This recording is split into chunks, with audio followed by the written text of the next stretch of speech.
Tom was a young boy who lived in a small house near the ocean. He loved the water, but he did not have a boat. Every day he walked on the beach and looked for treasures. He usually found beautiful shells or green glass. One morning, the sun was very bright. Tom saw something shiny in the sand. It was not a shell. It was a small, round box made of old metal. He cleaned the sand with his shirt. Inside the box, there was a compass. But this was not a normal compass.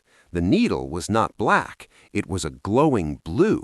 And it did not point north. It pointed toward the tall, dark mountains behind the village. "That is strange," Tom whispered. Suddenly, the compass made a small sound. Tick-tock, tick-tock. A tiny holographic map appeared above the metal box. It showed a path through the forest to a hidden cave. At the end of the path, there was a drawing of a golden chest. "A treasure map!" Tom shouted. He was very excited. He ran home and put some things in his backpack. He took a bottle of water, a big apple, and a flashlight. He did not tell his mother about the treasure because he wanted it to be a surprise. He walked to the edge of the forest.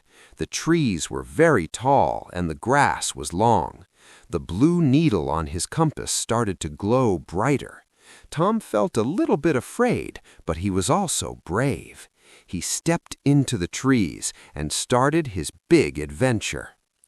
The forest was very quiet. Tom walked for 1 hour. The blue needle on his compass was very bright now. Suddenly, he heard a noise in the leaves. "Stop," a small voice said. Tom looked up. He saw a squirrel sitting on a branch. The squirrel had a small red hat on its head. "Can you talk?" Tom asked. He was very surprised. "Of course I can talk," Sammy said. "My name is Sammy, and you are walking into a trap. This part of the forest is magic. The trees move when you are not looking." Tom looked back. The path was gone. There were only trees. He felt scared. "I am looking for the hidden cave," Tom said. He showed Sammy the magic compass. Sammy's eyes got big. "The blue compass! That belongs to the Mountain King. If you want to find the cave, you need a guide. I can help, but you must share your apple with me." Tom smiled and gave half of his apple to Sammy. The squirrel ate the apple quickly. "Follow me," Sammy said. He jumped from tree to tree. Tom followed him through the thick bushes. The air started to smell like wet stone. The ground became rocky and steep. "We are close," Sammy whispered. They reached a large wall of rocks. In the middle of the rocks, there was a small hole. It was the entrance to the cave. But there was a problem. A large stone door closed the entrance. On the door, there were 3 empty circles. "The circles are for the sunstones," Sammy explained. "We need to find them to open the door." The stone door was now far behind them. Tom and Sammy stood at the entrance of a massive hallway. This was not a normal cave. The walls were made of smooth white marble that looked like it belonged in a palace. On the ceiling, there were thousands of tiny blue stones that glowed like stars. "Tom, look," Sammy whispered. "The stars are moving." It was true. The glowing stones shifted and danced, creating patterns of animals and maps on the ceiling. But as they walked deeper into the hall, the air became strange. It felt heavy, and Tom started to hear voices. They weren't loud voices, they were whispers. "Why are you here, little boy?" the whispers asked. "Do you seek gold? Do you seek power?" Tom stopped. He held the blue compass tightly. "I'm not looking for power," he said loudly to the empty air. "I'm looking for the treasure to help my village." "Don't listen to them, Tom," chirped, covering his ears with his tiny paws. "It's a trick of the mountain. Keep walking." They reached the end of the Hall of Whispers and found a giant door made of solid gold. There was no handle and no keyhole. Instead, there was a giant riddle carved in the gold. "I have no weight, but you can see me. If you put me in a bucket, I make the bucket lighter. What am I?" Tom thought hard. He looked at his flashlight. He looked at the glowing stones. "A hole!" he shouted. "The answer is a hole!" The golden doors creaked and swung open. Behind the doors was the most incredible room Tom had ever seen. It was the heart of the mountain. In the center stood a giant mechanical clock, 5 stories tall. Its gears were made of silver and ruby, and they turned with a deep thump-thump sound that shook the floor. Standing next to the clock was a man. He was nearly 7 feet tall, with a beard as white as snow that flowed down to his waist. His eyes were the same glowing blue as Tom's compass. He was the Mountain King. "So the blue compass has brought me a child and a squirrel. Do you know what this clock is, Tom?" Tom shook his head, looking up at the massive machine. "This is the clock of seasons. It controls the rain, the sun, and the wind for your village. But the main spring is broken. The mountain is losing its magic. That is why the forest is changing, and the treasure map appeared. I didn't need a hero. I needed a mechanic." The king pointed to a small opening deep inside the clock's machinery. "The treasure isn't a chest of gold, Tom. The treasure is the golden gear. It is hidden in the Cave of Trials, just past this room. If you find it and bring it to me, I will give you enough gold to feed your village for 100 years. But if you fail, the clock stops, and your village will have winter forever." Tom looked at the dark tunnel behind the king. He felt very small, but he thought of his mother and his friends. "I'll do it," Tom said. "Good," the king smiled, and his teeth looked like pearls. "But be careful. The Cave of Trials tests your brain, not your muscles." Tom and Sammy stepped into the Cave of Trials. As soon as they entered, the golden doors behind them shut with a loud bang. The room was silent. Then, suddenly, hundreds of lights flickered on. The walls were not rock anymore. They were mirrors. Everywhere Tom looked, he saw himself. He saw Tom to the left, Tom to the right, and Tom above him. The floor was made of polished glass, too. It felt like walking on air. "Which way do we go?" Sammy asked. He was confused. He saw 10 Sammys looking back at him. He tried to jump to a branch, but he hit a mirror instead. "Ouch!" "Wait, Sammy," Tom said. "The king said this tests our brains. If we just run, we will get lost." Tom looked at the blue compass. The needle was spinning very fast. It was confused by all the reflections. Tom realized the compass wouldn't work here.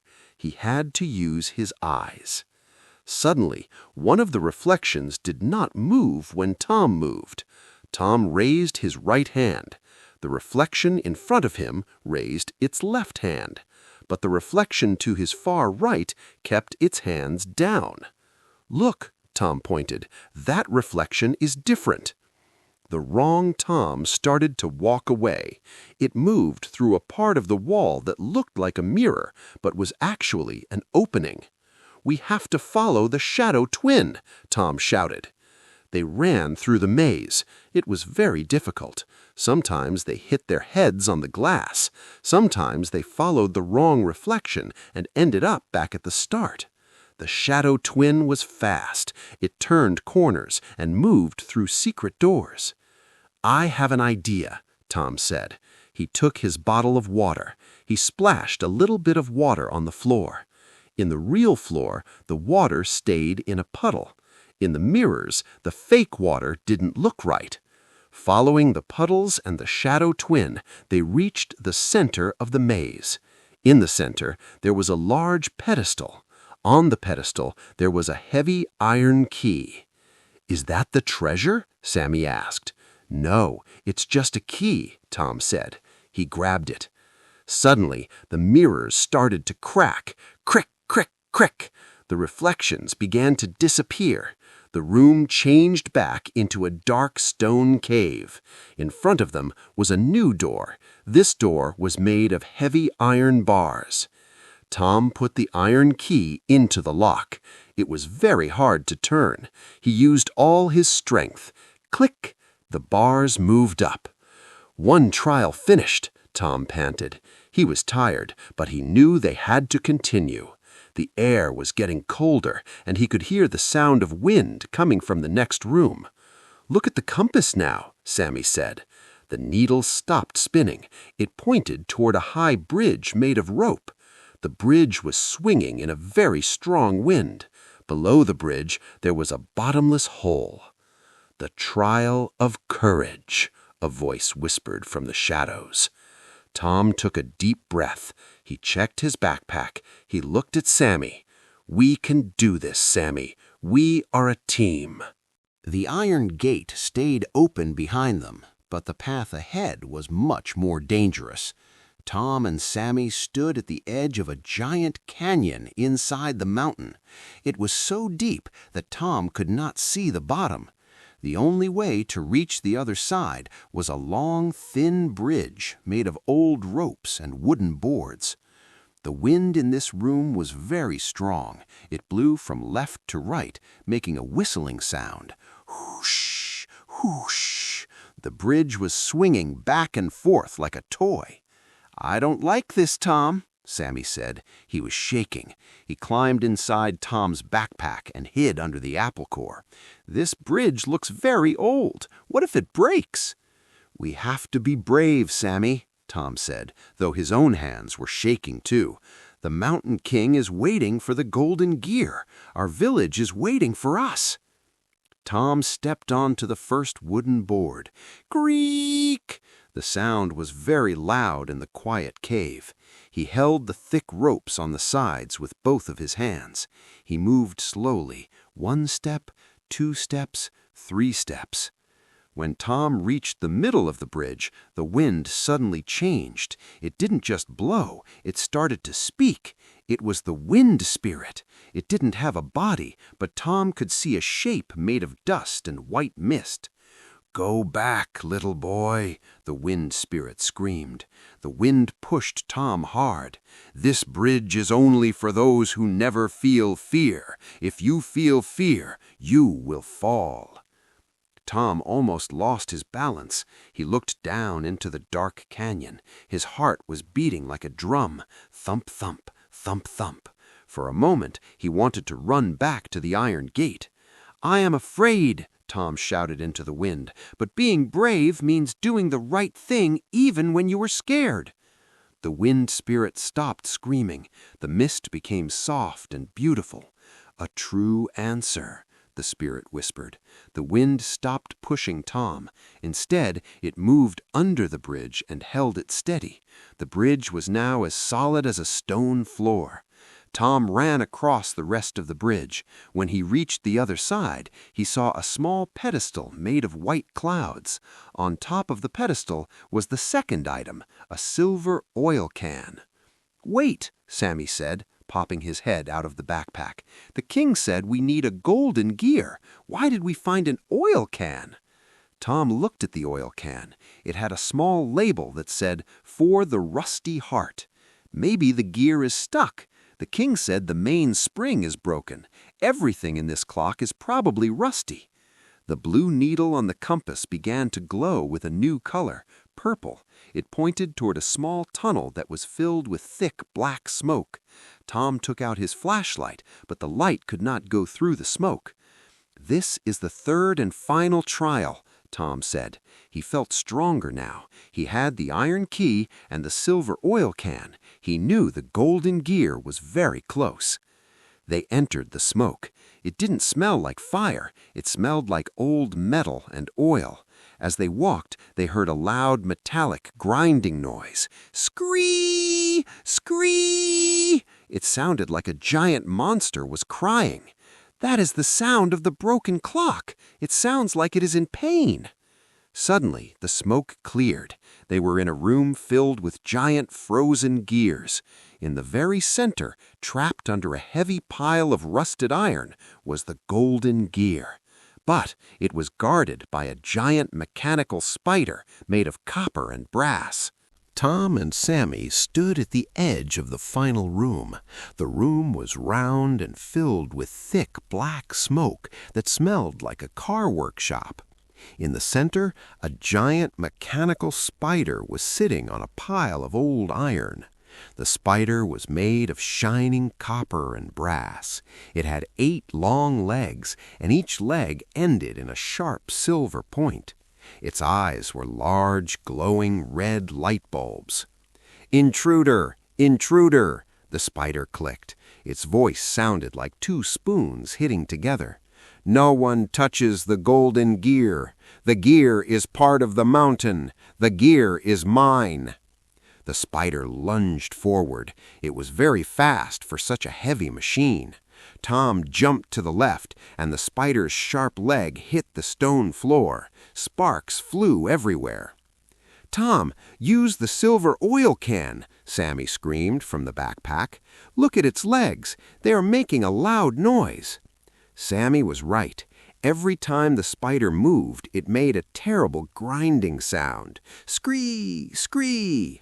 The joints in its copper legs were orange with rust. The spider was old and in pain. Tom took the silver oil can out of his bag. He didn't want to hurt the spider. He wanted to help it. "I'm not here to steal," Tom shouted. "I'm here to fix the clock. You are rusty, and I can help you."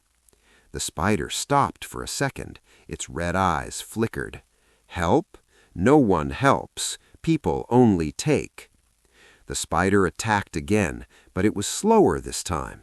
Tom ran under the spider's body. He saw the main joints of its legs. He sprayed the silver oil onto the rusty copper. The oil was magic. As soon as it touched the metal, the rust disappeared. The orange color turned into a beautiful, bright gold. The spider stood still. It moved its legs. There was no noise, no grinding, no pain. The red light in its eyes changed to a soft, calm green. "It feels smooth. The pain is gone. Thank you, little mechanic." The spider stepped away from the pile of iron. With its strong legs, it lifted a heavy piece of rusted metal. Underneath was the golden gear. It was beautiful. It was as large as a bicycle wheel and glowed with a pure, warm light. Tom grabbed the gear. It was heavy, but he felt a strange energy coming from it. The blue compass in his pocket started to hum a happy tune. "You have the gear," the spider said, "but you must hurry. The clock of seasons is stopping. Look at the walls." Tom looked.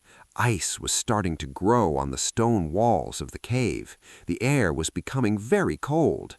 Outside the mountain, winter was starting early because the clock was failing. "I have to get back to the Mountain King," Tom cried. "Follow me," the spider said. "I know a shortcut through the ventilation pipes. It is faster than the bridge." Tom and Sammy climbed onto the spider's back. They held on to the copper pipes. The spider ran up the walls and into a large tunnel. They were moving very fast. Tom could feel the wind in his hair. They were going back to the heart of the mountain to save the world. The mechanical spider ran through the dark pipes like a lightning bolt. Tom held on to the copper pipes on the spider's back as hard as he could. Sammy was tucked deep inside Tom's pocket, peeking out with wide eyes. "We are almost there," the spider clicked. They jumped out of a large vent and landed back in the heart of the mountain. But the room looked different now. The giant golden clock was moving very slowly. Thump, thump. The sound was weak. Large icicles were hanging from the silver gears, and the floor was covered in white snow. The Mountain King was standing by the main control panel. He looked tired. His starlight robe was dim, and his breath made little clouds in the freezing air. "Tom, you returned!" the king shouted. "But hurry, the mainspring is about to snap. If the clock stops, the magic will leave this mountain forever, and the sun will not rise over your village tomorrow." Tom jumped off the spider's back. He was carrying the golden gear. It was heavy and cold, but the light inside was still pulsing. "Where does it go?" Tom asked, shivering. The king pointed to the very center of the clock, behind a massive swinging pendulum. "There, you must climb the internal ladder. The central axis is frozen. You must use the iron key to unlock the safety gate, then place the gear." Tom ran to the clock. The ladder was made of cold iron. He started to climb. Every time the clock ticked, the whole ladder shook. 1 meter, 2 meters, 5 meters. He reached a small platform. In front of him was a gate with a giant lock. Tom took out the iron key. He put it in and turned it. Clang! The gate opened. Behind the gate, he saw the broken part of the machine. A large, dark gear was cracked in half. "I need to remove the broken one first," Tom yelled down to the king. He used a metal bar to push the broken gear out. It fell into the shadows below. Then he lifted the golden gear. It was a perfect fit. He pushed it onto the silver axis. Click! The gear started to glow. The ice on the machine began to melt. Water dripped everywhere as the heat returned to the room. But the clock did not start. The gears were still. "It's not moving," Sammy cried. "Why is it not moving?" The Mountain King looked up with a sad expression. "The gear is in place, but the clock needs a spark of life to start the first movement. It needs something that connects the mountain to the people of the village." Tom looked at his backpack. He looked at the blue compass. The compass was a bridge between his home on the beach and this magical mountain. "The compass!" Tom realized. He took the blue compass and pressed it into a small round hole in the center of the golden gear. The blue needle spun one last time, very fast. Then a bright blue light exploded from the compass and filled the entire room. Tick-tock! Tick-tock! The giant pendulum swung with power. The silver and ruby gears started to spin fast. The sound of the mountain's heart was loud and healthy again. The snow on the floor disappeared, and the king's robe began to shine like 1,000 stars. "You did it, Tom," the king said, his voice warm and deep. "The seasons are safe." But the adventure was not over. The king walked toward Tom with a small wooden box. "You saved the mountain. Now it is time for your reward."